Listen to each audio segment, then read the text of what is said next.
What's the new way to be a purpose-driven brand but without being a wannabe? I'm Anne Miles from Suits and Sneakers, and this episode I'm interviewing an international speaker, an author, and the owner of the Goodvertising agency, Thomas Kolster.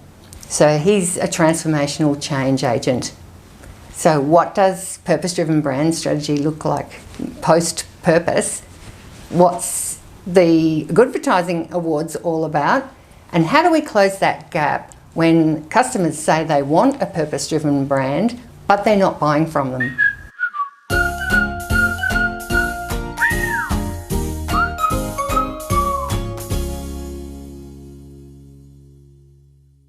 Hi, Thomas. Welcome to Suits and Sneakers. Hello, it's such a pleasure joining you all the way from Copenhagen. I know, this is fantastic. Really, we're a global network of suits and sneakers, as you can see. So how do you classify yourself, actually? Are you a suit or are you a sneaker? But by the way, I feel so underdressed when I look at you. So I think this is the right time to do it. I think I'm sneakers at the bottom and suits at the top, because I've always felt this thing between managing the companies, so kind of being the right brain, yet I came from the creative side, being a copywriter, and not to feel outdressed. I'll put this on just so we can. Very good, very nice. Now the suit is on, right? Yeah, brilliant. I must admit, I do the top and bottom version as well. It's like when I'm in sort of strategy and nerdy mode, it's definitely jacket and high heels, and then occasionally it'll be the sneakers too. So I think there's an in between. Now, I'm really excited to talk to you today because I used to run conscious capitalism in Australia, and definitely this whole purpose and social change area that you're in is like super fascinating to me. And I think that you're really at the cutting edge of some new thinking around it. And your book, The Hero Trap, I'm particularly interested in hearing all about that today too. So firstly, I wanted to ask you, as a big supporter of social change, are you happy to see brands jumping on the cause work? In some aspects I am, in the sense that, I think the support of some of the world's biggest companies and understanding and trying to respond to these challenges is so pivotal. I mean, do they move fast enough? Definitely not. But I mean, with the first book I had out, Goodvertising, which was written about a decade ago, there's so few examples. And I think we should feel blessed about the speed of things right now that, more companies are picking up on it. The real challenge, though, that I touch on in the new book, as you mentioned, the hero trap, is in fact that, people are becoming much more critical. And I think we're risking the movement if we disenfranchise people at this pivotal moment where we really need to push people towards change. Yeah, I do agree with you. And there's, some work I've really supported, but some people have called it a bit tokenistic or, jumping onto a bit of a bandwagon, I guess. So what do you think is out there post-purpose? Yeah, I think what I realized, as I said with the first book, it was out a decade ago, and you had a few examples of brands like, the Ben and Jerry's and the Patagonias and the Body Shops. I mean, what I've seen, and obviously, especially kind of Northern Europe, Northern Africa, Australia, and the more developed markets, is purpose has just become, everybody's shouting about purpose. I mean, you cannot go into the supermarket without every product kind of trying to pitch itself as Messiah, some Mother Teresa. And in that aspect, I feel purpose is sort of becoming the basis, but it's also becoming so inauthentic. Because by most standards, I almost feel like, Coca-Cola recently, you feel like, oh, we know young people care about the environment and the polar bears and all that stuff. So we've got to have ourselves a purpose to sell more soft drinks.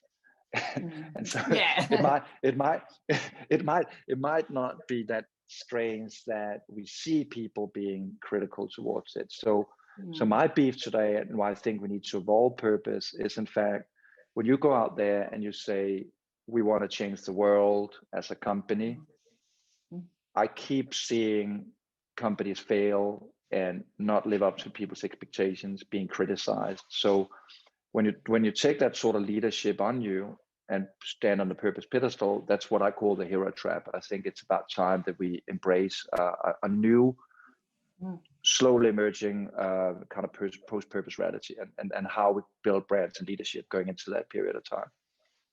Yeah, because you mentioned in your book that 65% of people want purpose-driven brands, but only 26% are actually buying the using their wallet, I guess, to vote for purpose-driven brands. So it's kind of like a want, but they're not delivering at the other end as well. So yeah, what do you think's the real problem there? For me, the thing that sparked the journey was in fact my own inaction, like my own challenges with creating change in my own life, in my own business, something that I think a lot of people can recognize. And I thought to myself, isn't it interesting that the change that needs to happen now is we need to create change fast, and we need to motivate a lot of people. And yet the way we look at leadership is kind of flawed, because there's this dilemma between the 65 and the 26. So there's a gap of 39% of people who doesn't act on the message. So what I thought was, how do you create change? How do I create change? So rather than just looking at the company, I thought most companies look at purpose as this kind of navel gazing exercise, asking why are we in this world? What are our role in society?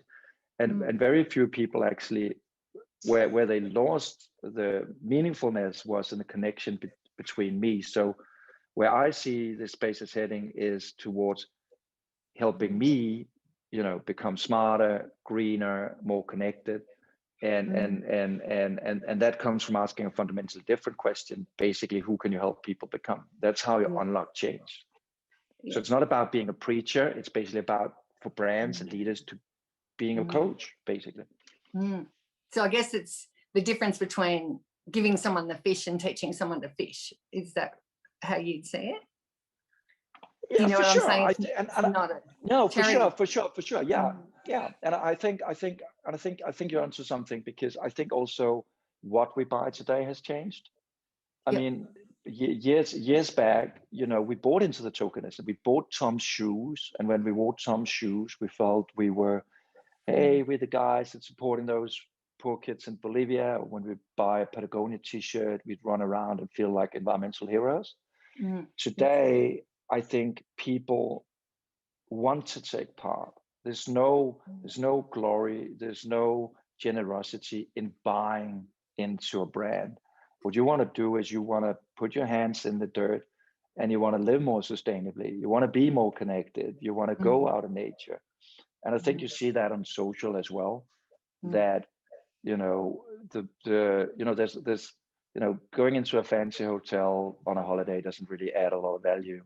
But for example, going to Italy and being there with the mama in the kitchen and doing the pasta, that's the thing. And I think the brands that understand and support my self-actualization, supports my dreams and passions, are the ones that's going to win forward. And I think that's the problem, that brands have placed themselves in the heroes and been blinded by their own heroic journey, rather than understanding this is much more about turning me into the hero of my own life. And so what are some brands that you think are doing that well? Like, I'm starting to think, is that like an Airbnb that's, self-actualizing and getting you right immersed into the culture? Or how would you, highlight a few that were good? Yeah, the way I kind of, try to describe it was, in fact, that, we've seen a period of time when my first book was at Goodvertising, where companies was trying to sell a societal difference. So going out and saying, if you're a car maker, you'd go out and say, oh, here's more environmentally friendly car. Where today, what I think we're buying is the transformational difference. We want to buy a smarter me, a more connected me, a greener me. So it's about, for example, being a more conscious traveler. And I think there aren't a lot of brands who's getting this right, but there are some. Some of the more, you know, fun and quirky ones that I really like. I interview tons of leaders around the world, and Max and Tom. I love these two guys. They one is from Sweden, one is from Germany, and they started this company in the US called District Vision. Oh, yeah, and basically they are selling. No, I didn't either in the beginning. I was just searching hard for finding small and big companies to really just say that this is about leadership. So whether you're big or small, it's the same methodology. But so they sell running glasses. Apparently you need those for running. I didn't know. I'd wear my normal sunglasses. But anyways, what they were selling was in fact what they call mindful running. So this idea that you need to connect your mind with your body. And I think we kind of all know that when we're running and we're like, oh, to the next lamppost, to the next lamppost. And then if you think too much about, you know, catching your breath or whatever, you become a worse runner.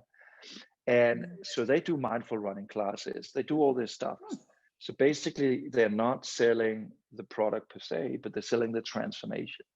Yeah. And I think this is where brands need to understand this pivot. And I think this becomes, if you look at it from the bigger perspective with brick and mortar stores closing down, I'm sure they've seen the same tendency in Australia as in the US and in Europe. It's really not strange, because for me, why would I go into a supermarket? Why would I go into a store where it's a bit difficult? I have to find the stuff rather than just getting it shipped home. But the reason why is that they don't deliver an experience or any transformation. So it's pure just transactional when you're going into a store. So I don't need the store. And I think this is the pivot that big retailers need to understand. Some good examples, for example, IKEA at the moment are doing a really, really interesting pivot from their business model and their retail model that has been the driving success for many years now, with the kind of labyrinth that you had to move through to kind of get to the checkout counter. Now they're doing lots of different stuff. In one of the Greenwich stores, they're teaching people how to cook. They have a do-it-yourself corner where you can fix your furniture. Just up the road from where I live is a small store. They've never done that before. So small, probably like 150 square meters. And in there are 8 designers sitting there with the laptops. You can go in there and they'll help you design your home, and everything will get delivered to your doorstep. So in that way, they do deliver on their promise, you know, better every day at home for the many people. So I think those are the sort of inspiring examples that are out there of companies that understand this kind of transformative mindset. I think you've really tapped into something that I really care about, and people misunderstand, I think, sort of purpose for corporate social responsibility. So they don't understand that, you know, having a purpose can be about making your customers' life better. It doesn't have to be that you don't, you know, you're raising funds to donate to support the forest, or, you know, to, you know, do some local charity thing. It's not about, you know, fundraising. It's, you know, the reason why you exist, and relevance to the customer, I think, is the main thing, isn't it? From the way you're talking, that where brands lose trust seems to be when the cause is not relevant to the customer. That's part of it, isn't it? For sure it is. I mean, one of the questions I asked myself when writing this new book was, you know, what leader, organization, or brand have really created a meaningful difference in my life? Yeah. And my list was actually very short. Obviously, there were a couple of people in my life that obviously have created a transformative difference, maybe a school teacher or an ex-girlfriend or whoever it might be. But when it comes to brands, very few brands actually deliver on that, which I thought was curious when we talk about purpose, because basically for me, purpose is about change, right? It's about a vision of greater change. And I think most companies unfortunately get blinded by this thing that you're saying about, oh, we need to do this societal difference. And when we, for the book, did a research and looked at Fortune 500 companies' purpose statements, a lot of it was just a lot of BS, sorry the language, but it was like, do good for people and planet, that sort of thing, so for me, I'm passionate about change because we have so little time to act. So how do we unlock that change? And for me, if we want to create change, you need to anchor that change in people's lives. And I think very few people wake up in the morning and say, yes, I want to save the world. No, but they might wake up and saying, when I'm cooking, I might tell my children to be a little bit more conscious about food waste because else I feel bad, or whatever it might be. So those daily battles. And by the end of the day, I think if you want to change the world, you have to begin with yourself first. That's the basics, and a lot of companies forget that. Or you do a thing like me and start a little humble content channel that's trying to change the world as well. Exactly. You got to do little bit by little bit.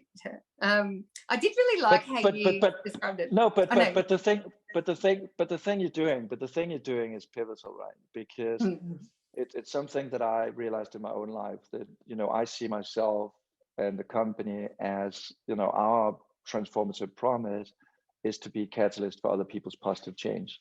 That's what I wake up for in the morning. And I think when you do things like this is what you deliver to people. You made them think, and hopefully when somebody listens to this, some might actually get a little kick of transformation, that little confidence to go in a new direction. And I think that's what we gotta achieve and aim for. Oh, thanks. Yeah, totally. And I'm always thinking that there's one actionable thing that people can go and move forward with. So even just today in this mindset shift about, what it takes to be, I suppose, a purposeful brand. And I did really love the way that you said it. It's about transformation, but you also talked about it needs to be aligned with people's dreams, aspirations, and creativity. Do you want to talk a bit more about that? I love those 3 things. I don't remember where I got it from, sorry, but it was one of your articles, I think. No, it is the truest. No, it is the truest driver, because I think the thing about purpose is a lot of us it was the same thing when I wrote the first book. In fact, I love the creative world still. I love the ad industry, but my beef was at the time, and still is, that I felt that I didn't deliver a meaningful difference. So I felt at odds with what I was doing in my work life, and what my societal values and my beliefs, etc. So I found a way of kind of combining those two things. And where this is really important is that I think economists and sociologists have tried to sometimes make us believe that what makes us tick is things like money and status and a bigger and better career, whatever it is.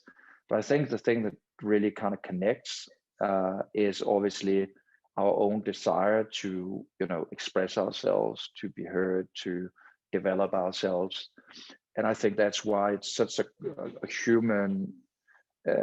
It's such a fundamental need in all of us. This thing that we just want to express ourselves, and I'm sure that you see that in your Suit and Sneakers network as well. That sometimes pay isn't everything. That's right. But you actually want to express that passion. I think the brands that get this really well have that sort of. That's almost like the dancing on the very top of Maslow's hierarchy of needs, the self-actualization part. Brands like Apple, they have a simple transformative promise about thinking differently.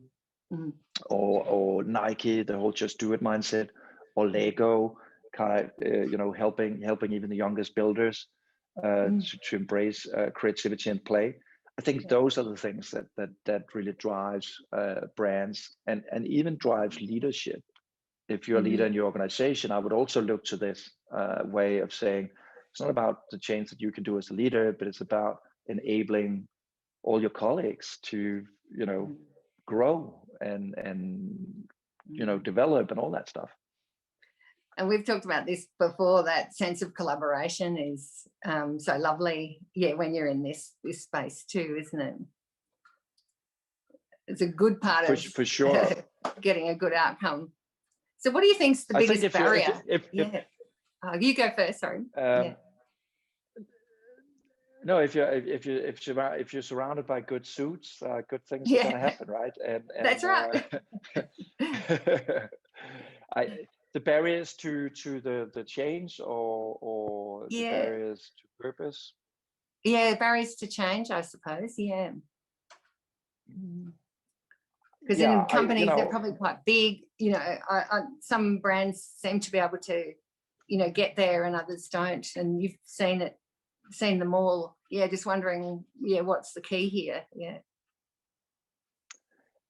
I think in so many ways, change, it doesn't really matter if it's a big organization or small organization, as long as you can anchor it in the connection and the role that you play in people's lives, whenever you make it meaningful for people. I think if you put up a sign in your headquarters that says "Do good for people and planet," I don't think that's why people are coming to work at Unilever and any of these big corporates. Yeah. So for me, what I see the difference between the kind of traditional approach with purpose and the transformative promise that I'm working on and transformational leadership is, in fact, that they have a very laser sharp focus on change, because they go out and say, this is what we want to change. And the methodology that I shared in the book was a methodology that I call the arrow. Let's see if this works. That asks 4 fundamental questions. Cool. So what, how, who, and when. And the most important question is the who question. So who can you help people become? So if you go out there, and like there's a snack company in the US called Kind Snacks, and they talk about how they want to spread kindness. And I think especially in this extremely divided time, kindness is something that's definitely needed. And the founder and the CEO, Daniel Leszewski, came out of Israel, an Israeli immigrant, and have obviously seen the divide from where he came from, and seen the divide in the US. So his company is about spreading kindness, a very kind of human value, and something I think we all sometimes struggle with, finding our kinder side. Yeah. And it's something you can measure. I mean, he shared with me that they do this internal research each and every year in the company, and 86% of his employees feel that they have become kinder after working at Kind Snacks. Oh, awesome. So the ability to create change is not to put up some fluffy purpose that nobody can live up to. Yeah. It's about putting something that's directional, a real North Star, a real marathon that you can deliver on. Transformational change is your purpose. I like that. I feel like I'm ticking that box for myself. I'm here to change, lots of things in the industry, and stereotypes is probably my biggest pet hate. So everything that I do is about focused on that. So I totally get it. So I'm sure you've been working with brands, and there are times when the going gets a bit tough. I read that you had some advice to keep people going and motivated when they get a bit stuck. Can you recap some of that? I think a lot of what I'm dealing with, and I think what a lot of people are dealing with in the industry in general, I sometimes jokingly say that I'm a therapist, because quite often what you're dealing with is the frictions between brand and client, or internally in your teams, or whatever. So I think it's really important to kind of embrace that kind of human element if we are to succeed. And as I said, I think I got provoked by my own inability to create change in my own life. That was the thing that sparked the second book. And I think if that's always the starting point that we take in these conversations, I think a lot of magical things can happen. I mean, we just came out of, I think a lot of people still do this New Year's pledges, and I mean now we are into February, and so for those of you who are watching this, I mean, think about the New Year's pledge you put up there in just as at the change of the year, and see how far you are on that. I think you always have this January, February, we all kind of turn vegan and start running and stuff. And so comes March, and we forget it. And I think we as individuals and organizations just need to be very, very focused on that change. Yeah, no, it's a good advice. And I guess that's actually coming to another question I had, was like, who is actually in charge of making change? And you just sort of talking there, each of us have the power to do that. Yeah, you were even saying kids can do it. Have you got examples of kids that are changing the world? I'm amazed by the shift that has been happening, in the sense that, today everyone kind of have this ability to create change. I mean, I'm kind of jealous in younger generation, because the bar, the entry level is so low. If you want to start your own agency, a production company, you can do it. If you want to start your own beverage company today, you can do it. I mean, look at how Coca-Cola is struggling in this environment. I mean, each and every day there's a new kind of beverage brand being launched. It's so easy. And so if you're unsatisfied with status quo, you can go out and change it. And I often say, when I love doing talks at universities and schools, and often say, the biggest drivers that you're going to embrace is actually love and hate, because those can be really big drivers of change. Something you love so much, you want to protect it, or you want to see more of it, or something you hate so much, you absolutely have to change it. And those two are big drivers. And I see it a lot that, a lot of the statistics that are out there are, things like, 86-90% of people, look to companies to create change in society and societal issues and environmental issues, things like have as meaningful brands. But I think today there are more interesting surveys that are out there that say that today a lot of young people, I think it's 46% in the latest survey from, I think it's Edelman, says that young people today see themselves as agents of change. So they're not waiting for your company XYZ to do it. They want to be in charge. And I think it's really up for brands to open up the whole brand, the marketing, the pricing, the products and services for people's creativities and passions, because people want to do something about it. I can definitely vouch for that in my own home, I have to say. It's like my children are the ones that sort of went, Mum, you're like, what are you doing? Don't put that in that bin, put it in the recycling. Gosh, what are you thinking? So tiny little things. But even in your network, I mean, I'm sure you experience that. I can see it that with my staff as well. I mean, my youngest staff has definitely changed over the last 20 years. I mean, I cannot go in there and say, hey, I have a big presentation tomorrow. Can you just kind of fix the slide deck and stuff? And they're looking at me like, can't you do that yourself?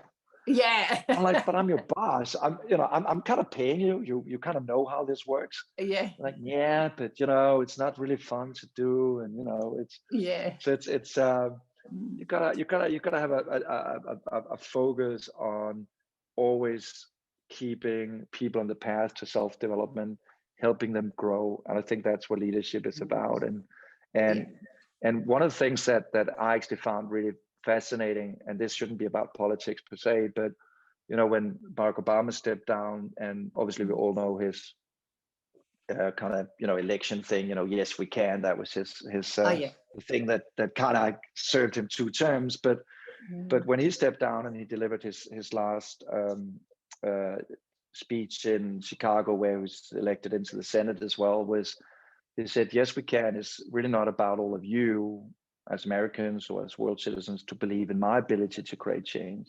It's really about each and every one of you to believe in your own abilities to create change.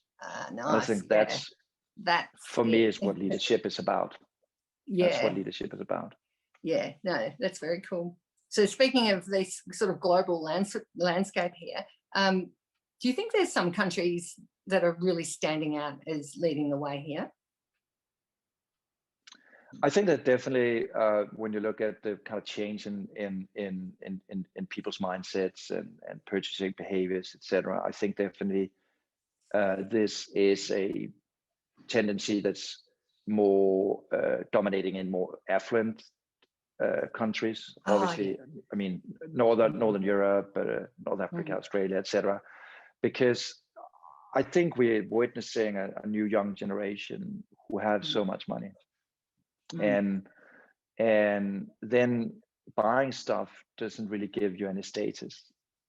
So what you want to do on your social media channels or whatever is status is something you earn by being good at something, by learning something new. And I think actually this period of time during the pandemic, I mean, my book came out in June. I was so kind of scared of having a book coming out during the pandemic, because would these tendencies kind of change? But it seems like it's only accelerated this thing. I mean, if you look at things like YouTube have done this thing they call the sourdough index. The fact that so many people are searching on YouTube on how to make the perfect sourdough, or people hilarious. kind of embracing playing the piano. I thought about, I mean, I used to play a lot of music when I was a kid, and I was like, maybe during lockdown, I'm stuck, I'm tired. When I go in there and I sit in front of the cello, I'm like, I'm wasting time. Why don't I pick up piano lessons again? So I think this thing that kind of people really want today is that. And even if you look at the world's richest guy, Mark Zuckerberg, he used to give himself a yearly challenge, like, learn Japanese or code AI or whatever it might be. And it says a lot, because the one thing you can't buy, even as the world's richest guy, is in fact that. And I think that's the real status today. And the brands that get that will definitely lead the way going forward, because it's really not about plugging products or buying things. We could do that everywhere. But the brands who really find out how they can deliver a meaningful difference in our lives, those are the ones that are going to be successful going forward. I do particularly love that, because of course I've got my sneakers on half the time. That creativity is a big part of transformational change. So it can be, as you're saying, even just as simple as, cooking new things and learning an instrument. Enabling your creative side is definitely, ticking the box for you in the transformational change sector. So kudos. It was actually one of the brands that came up when I asked myself, what brand have created a meaningful difference in my life, was actually a Danish brand called Årstiderne, which means seasons. And I interviewed the CEO. Basically what they do is, I'm certain you have something similar in Australia, but they deliver like a box with farm fresh produce. Oh yes, and it comes with the recipes and everything you need for it. Yeah. But the company doesn't go out and talk about, we want to greenify or whatever, but they talk about what they call Earth Connection. And Earth Connection is something that you've got to go and explore and discover yourself. So that might be the connection with the beetroot. So when you're kind of field, you're standing there with the beetroot in your hands, and you see that, that your hands are turning red, or it's learning your new skills. And the thing I wanted to do was I wanted to pivot my cooking. I mean, if you're brought up in Denmark, you're brought up on overboiled potatoes, overboiled vegetables, and just pig meat that's like, fried so hard you could basically not eat it, and lots of gravy. So I really wanted to kind of shift my diet into more plant-based.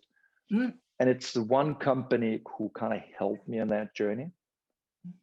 They helped me, realize that goal. And I see this again and again with, transformational brands, that when you succeed doing that, people are actually willing to pay a premium price, because I'm not really too concerned about competitors, because I feel, hey, wait, this brand speaks to me.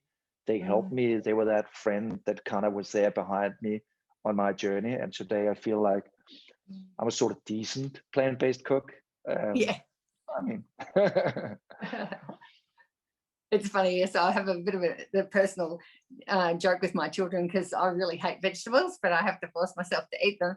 And my kids wanted to be vegetarian, and so I had to come to this agreement with them that how about I agree that we'll be part-time vegetarian. So that was sort of my compromise, which is hilarious, because I just didn't really know how to cook, and half the things I hated.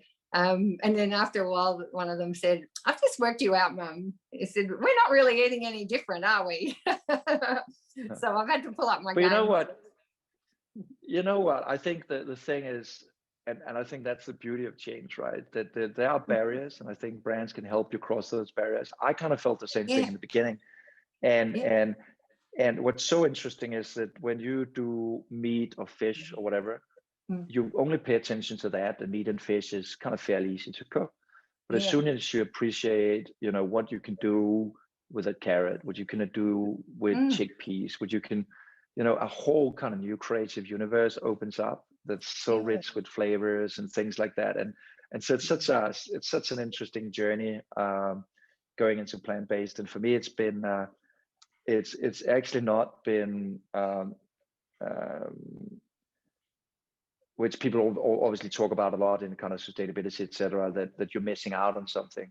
I don't miss it at all. I feel better, and I feel much more creative. I can do much more interesting things in the kitchen. And when I get guests where they're like, how the heck did you turn, carrots and potatoes and, this into a delicious meal? That's, And so for you, it sounds to me like transformational change is not just an idea, it actually is quite experiential and through the whole business, isn't it?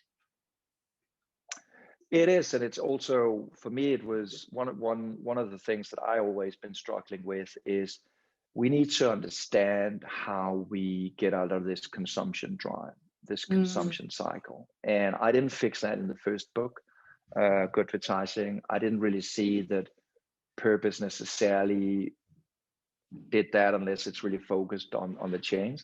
But when you look at transformation, you can start to see that. And let me give you a very kind of concrete example. Even, if you look at cities, for example, unfortunately, I feel that cities basically have just turned into big supermarkets. Everything you need to do in a city for entertainment costs money. Like you go to the cinema, you can go to the mall, it's all so focused on money, and all our most prominent spaces in a city is dominated by commerce. But what I see now is that some cities are starting to look at us as whole citizens that want to live, healthier lives, greener lives. And I see this across the world, whether I'm in Chile or whether I'm in South Africa or wherever I am, that you suddenly see city gyms, urban gyms popping up. You for sure have those in Australia as well. You have, community gardens. You have all these things where the city actually give up space for our transformation. And so I think that's the sort of mindset that we need to understand. And I think we have every possibility, as brands to embrace that. As I said, with IKEA, that are now offering kind of design services, which is great, that can teach people new things. And I think a lot of brands, there's a lot of things that brands can do for us, in fact, because, I mean, if you think about it, this is a global problem, in fact, that for some reason we lost a generation of people who don't know how to cook. I don't know what happened. Young people just weren't, and I was lucky. I grew up with a dad who was passionate about cooking, so he definitely gave me that skill set. But I think there's so many things where brands can actually help us learn us new stuff. Look at banks. I mean, so many young people, unfortunately, today are dealing with debt. They don't know how to manage money. They're not very good at it. So again, there's plenty of roles open for brands to find a meaningful difference to play. Yeah, definitely. Yeah, imagine the world that could live with going out and having fun without it costing any money. It's probably not that easy to do right now, is it? No. One thing I love about what you're doing is not just are you helping clients yourself, you've got the Goodvertising Awards, and I was really excited to hear about that. Can you tell me how that works? Yes, for sure. I mean, a big part of, I think, what I dedicate my time towards is basically just living up to that kind of transformative promise of being a catalyst for other people's positive change, and we do that on a number of levels. Obviously, with working with brands and even sometimes agencies and organizations, startups, etc. But for us, the Goodvertising community is basically a mixed group of everybody who want to come together and see advertising a business as a force for good. And we share a lot of the things that are going on there in the community, and sometimes invite other voices in there to share their experiences or their challenges, etc. So obviously whoever is listening in today and watching this, please go and check that out. But for me, the Goodvertising Awards was kind of sparked by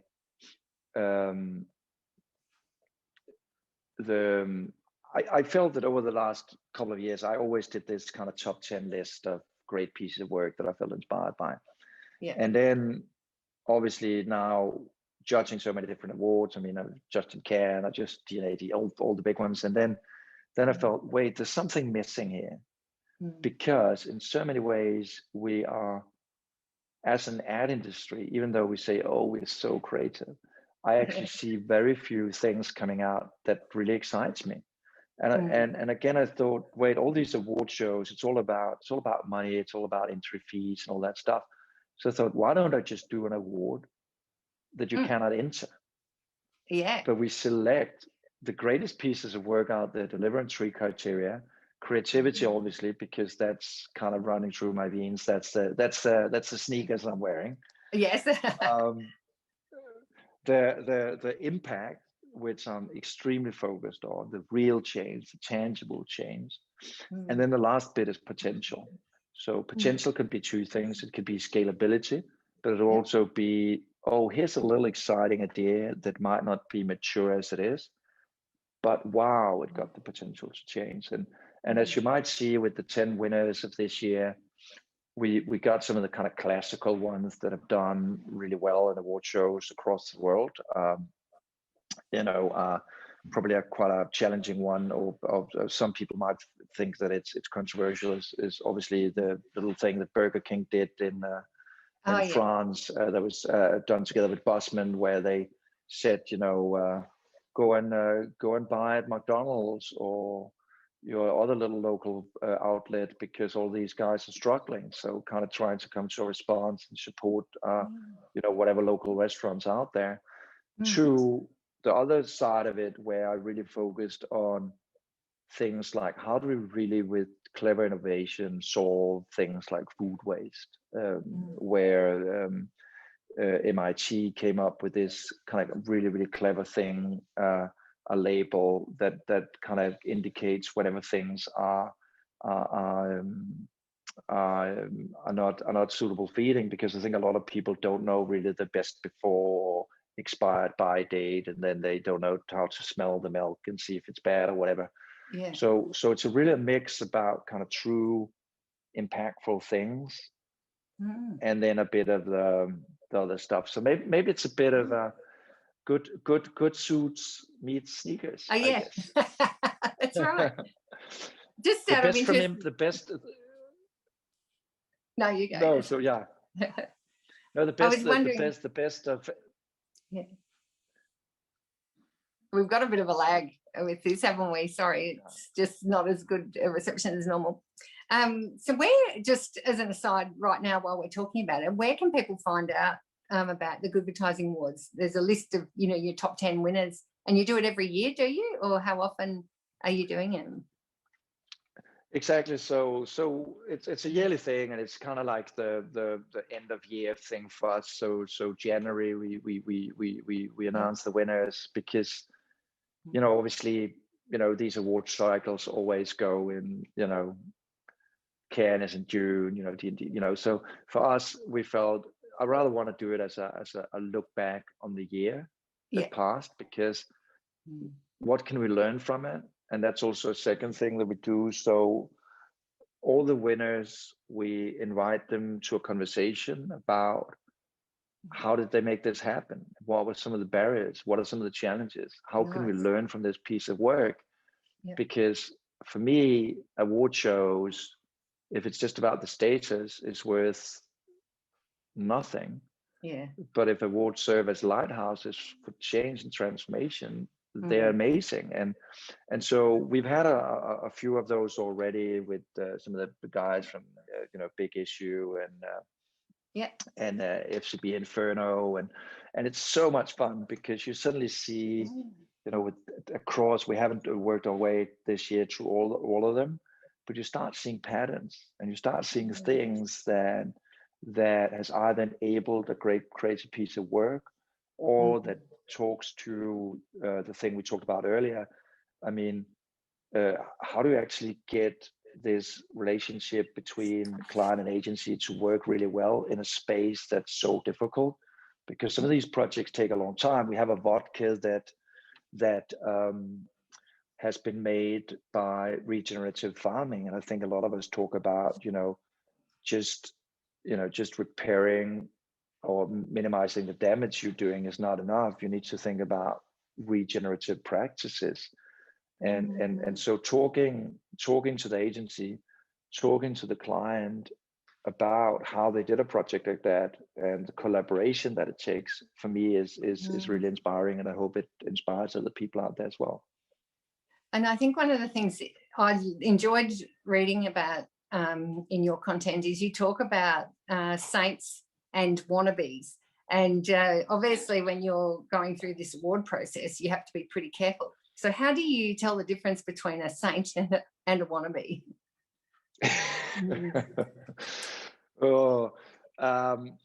You know what? I think, but change is difficult, right? I just came earlier from a call with 2 students who was doing a project on Coca-Cola, and they obviously asked me about Coca-Cola's new campaign and whether that lived up to, purposeful communication, et cetera, et cetera. If I look at my own journey, I was an ignorant advertising creative that was selling cheeseburgers and, doing whatever I was paid to do. And I gotta be frank, I loved the money. It was a lot of money at a very young age. I loved that. But at some point I felt this split between kind of my heart and my passion, and I changed. And so I think we also have to give companies, organizations, other people the benefit of the doubt that you can be a wannabe and you can turn into a saint. And a lot of that has to look at the change over time. I think that's a tough part, right? That these things obviously take time, and I don't like to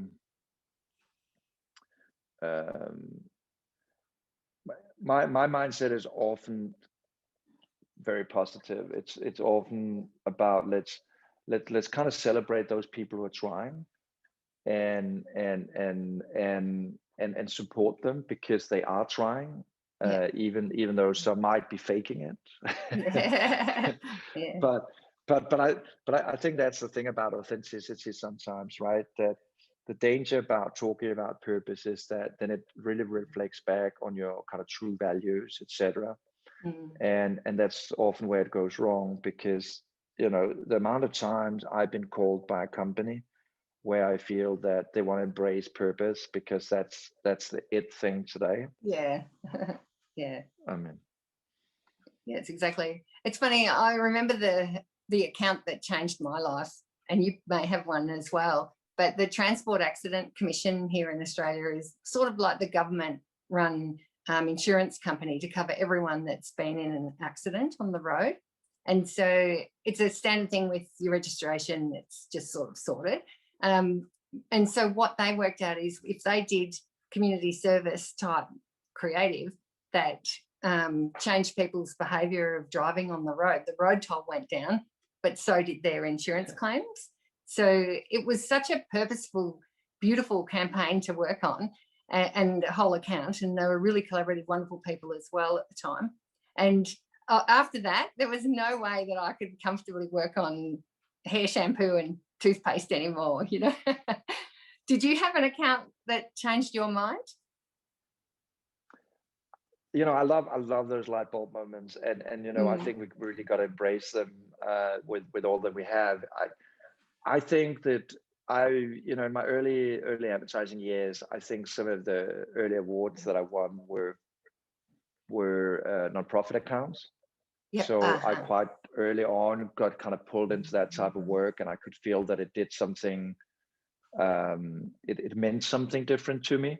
But my light bulb moment, and the reason why I wrote Goodvertising, was in fact that we were hosting the climate summit here in Copenhagen in 2009 or whatever, and we had all the big elected government leaders coming in like Tony Blair and Obama, etc. And I had extremely high expectations to the outcome of the climate summit. And obviously, as we all know, nothing really happened. And this was where I said to myself, hey, wait a moment, what if brands that touch, sometimes millions, even, in the billions of people's lives could do something about this? If they could stand up to the challenges that our elected government leaders aren't capable of solving, what then?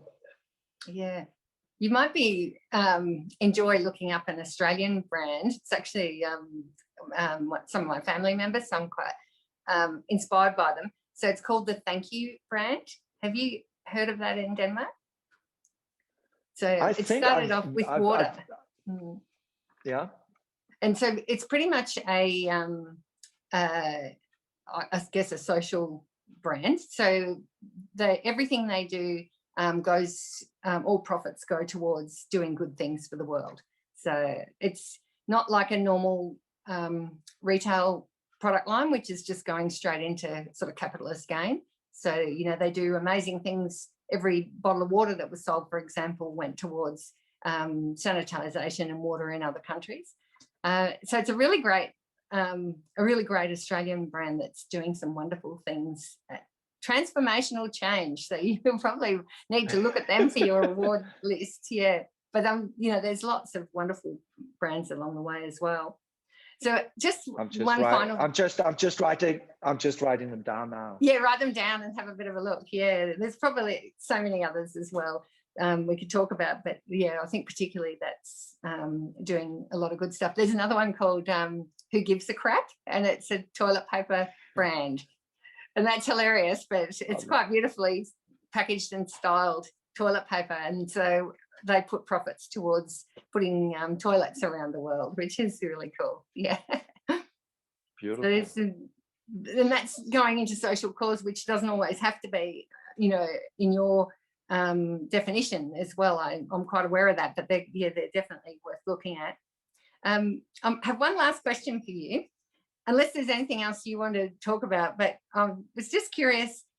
I've personally, as a conscious business, I've had my own struggles sometimes when, I've had a client come to me that wants to spend money and I'm going, I don't think you should because you're not ready for it, and I have to turn it away, or a chemical company comes and then I go, what am I going to do?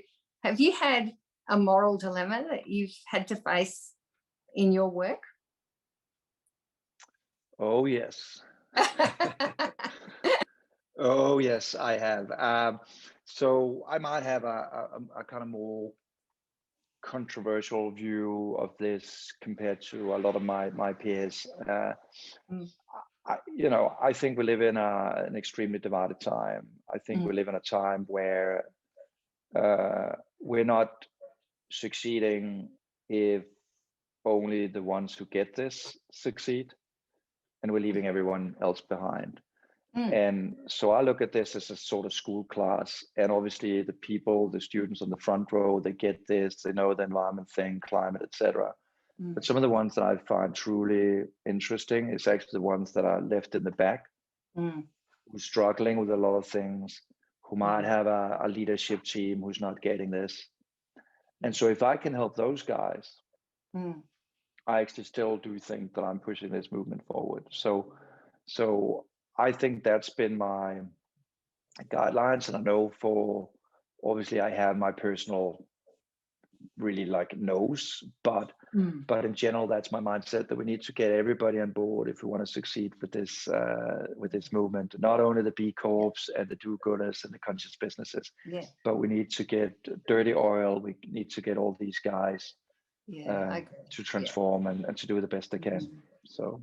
Yeah, I'm totally with you there. And it took a bit of I was quite thinking the same way, involved in an organisation in Australia about that. And they were really talking to the converted. And I'm saying, you don't need to convert the converted. It's, the dirty, as you said, Dirty Oil and those companies, if they've got an intention to get forward and make change, but they don't know how, that's perfect, because every step forward is the step forward for everybody. So I think that's really awesome. So is there anything else that you would love to say before we go? I think the only wrap up I have is basically that, you know, if any of you who's watching are like passionate about change, I think it's and want to avoid the hero trap. It's really basic and simple. It is really just to avoid pitching yourself as the hero, but it's really about understanding how you can make people heroes of their own lives. And the one pivotal questions there is the, you know, the who question, the who can you help people become. And then probably the last remark is basically just change is extremely difficult. We know that from our own lives, and changing organizations is probably sometimes even more complicated. So I hope that, you know, whatever, you know, all of you have listened to today, hopefully there's just think about just one thing that you can pull away from this conversation that you can put into practice tomorrow. Don't focus about the whole forest. Just look at that one thing, and I think that's probably my last piece of advice. And obviously, thank you, Anne, for this opportunity to share my passion and my mission. Oh, definitely, really happy to. I feel like when people are actually doing practical things and there's, you know, good how-to and inspiring people, I'm totally on board. So how's the best place? It's probably your website might be best, where we can hear about your book, your speaking, the awards.